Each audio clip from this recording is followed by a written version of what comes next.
Good afternoon, guys. Okay, listen, I don't ask for anything. I don't. But today I am going to ask you guys for the biggest favor that I can possibly ask. I need you guys to share this video, post it, repost it, send it to everybody you know. I need this video to go viral in the next 12 hours. Okay, if you are a part of any of these branches, this call is for you.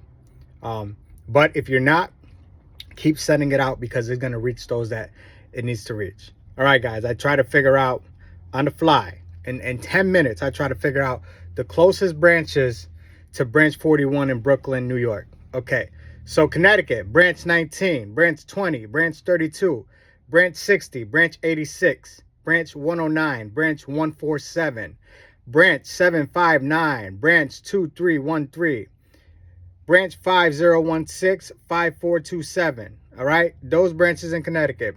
Branches in New York, branch 36, branch 41, branch 99, branch 357, branch 387, branch 562, branch 693. Okay, in New Jersey, branch 38, branch 42, branch 67, branch 120, branch 268, branch 272, branch 342, branch 370, branch 380, branch 396, branch 425, branch 444, branch 534, branch 540. Okay, guys, you guys are geographically the closest branches to branch 41 in Brooklyn, New York. All right, the guys in New Jersey, it might be a little further than you may like, but again, you are the closest people to those branches. All right, guys in Connecticut, guys in New York, you're looking at maybe a hour and a half, 2 hour drive. Massachusetts, I didn't include you guys because technically you're the Northeast, so I just try to include the tri-state area guys. If you're in Mass, it's worth the trip. Okay, a lot of Region 14 branches aren't going to support rallies. Okay, I'm in the tri-state area. I know my local isn't gonna have us rally. Okay, guys, let me make it as clear and concise that I possibly can. Brian Renfro does not want to hear your opinion. He doesn't want to hear your voice. He said that it is noise. Okay, you speaking up against the Postal Service and the NALC negotiating is noise. And to him, noise creates a distraction that negatively affects any negotiations that he had in place. Okay, the truth of the matter is he had already negotiated. Okay, so our noise is now against his tentative agreement.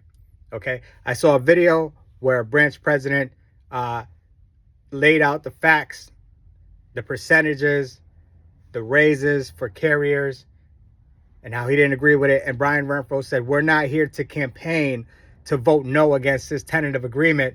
I'm here to give information for you to bring back to your branches.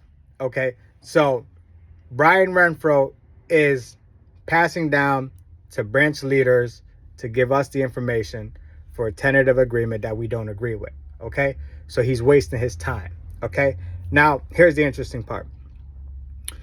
Don't be too upset at your branch leaders. Okay, because in effect, if we think of this in a way of a management position, if we think as Brian Renfro as being a district manager, he is passing down an agenda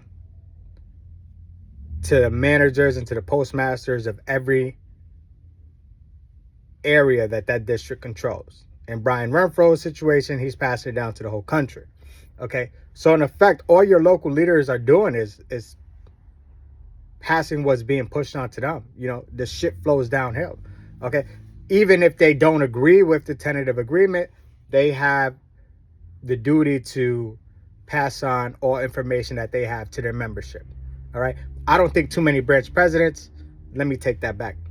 There are strong branch presidents in the country that are sticking up for their membership by voicing their opinion against the contract. However, that's the exception. The status quo of branch presidents and executive councils will be to pass down what the higher ups are giving to them. so that they don't upset the old boys club. Okay, guys, the only way that we, the rank and file, will have any chance of getting our message across is to surpass branch presidents and to surpass our national president. What we have is the opportunity to stand in solidarity, and that is something they cannot silence. Okay, by us sticking together, by us standing arm in arm in solidarity, we send a message to each other. We don't need to convince a national president. We don't need to convince a local president. What we need to do is show compassion to the carriers who are going to be negatively affected if this agreement passes. I shared in a video the other day that I made that after this presidential election, a lot of people may have shifted their vote. Okay, the momentum that they had coming from October 18th to today shift because of the presidential election. Now, those people were on our side. Those people believe that this tentative agreement is not fair. They still believe that this tentative agreement does not align with the needs of the city letter carrier. However, they fear arbitration because of the misinformation that is being spread. We have no business worrying about the finances of the Postal Service. Okay, that's not our business. Our business is to deliver the mail and to be paid a fair wage competitive to our competitors. Okay, that's it. Okay, the Postal Service manages its finances. They pay people to do that. Our job is to deliver the mail, and our job is to do it effectively and efficiently. Okay, anything else with the Postal Service has nothing to do with us. If they can't figure out how to make this a profitable business, that's their problem. At the end of the day, they have to pay their labor. We are the labor. They want to deliver for America. Well, guess who delivers for America? The clerks, the letter carriers, the mail handlers, the VMF guys. Okay, anybody that's putting their hand on the mail, putting their hands on wrenches to fix our vehicles, anyone that's separating our flats for us so that we can case them, anyone that is sorting our packages for us so we could deliver them. Those are the people that make this business thrive. Okay, the post office finances is not our problem. Our problem is delivering the mail and delivering packages. So if we take an argument, if we take a stance on what is affecting their bottom line, you have effectively sided with them. You've worked in their defense. You have allowed them to plant a seed in your mind, and now it's growing. Okay, all we have to do is stand together. We know it's wrong.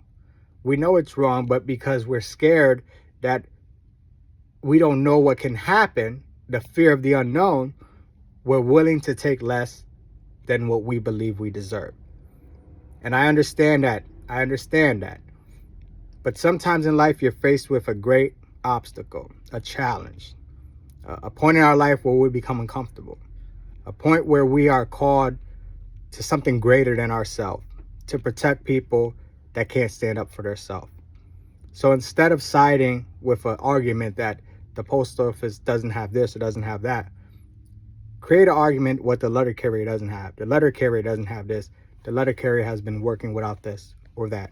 Uniforms, proper equipment for the dark, proper equipment for the snow, vehicles that have heat, adequate wages that keeps up with inflation.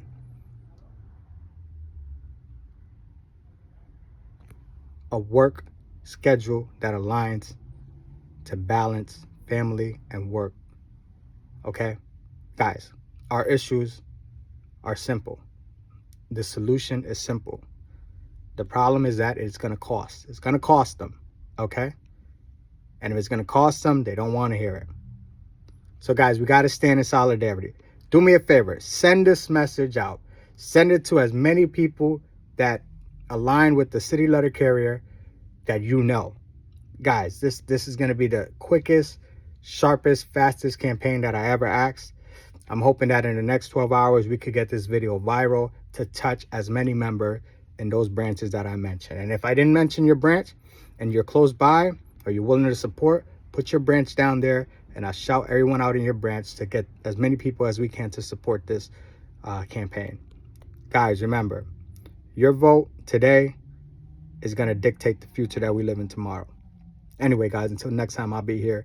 You'll be there. Peace.